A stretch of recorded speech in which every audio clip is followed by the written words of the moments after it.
जैतौ 108 पे जैतौगे 112 लेके अइतौ 108 पे जैतौगे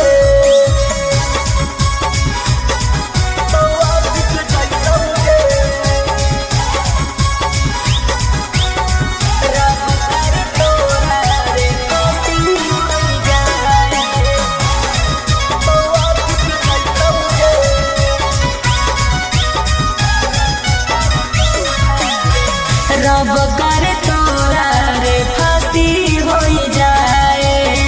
बंद तोर कइल बदमाशी हो जाए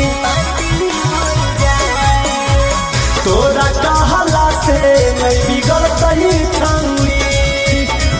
से दबाया के ले राजी करतई छौरी के तोरा बचैतौ देखबौ के देतौ रे साथ आज तोरा आजादी के हकौ अंतिम रात हाँ चलतौ हमारे शासन दी हो कहीं तू भाषण देखबौ कौन बचैतौगे 112 लेके अइतौ 108 पे जैतौगे 112 लेके अइतौ 108 पे जैतौगे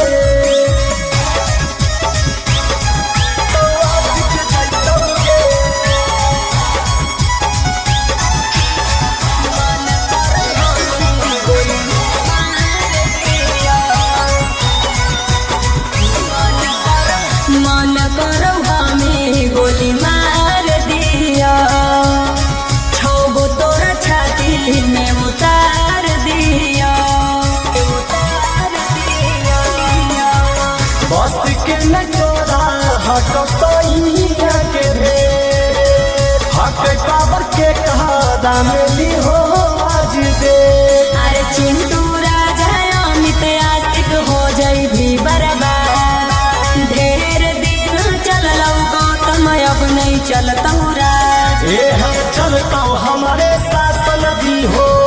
कहीं तू भाषण देखबौ कौन बचैतौगे 112 लेके अइतौ 108 पे जैतौगे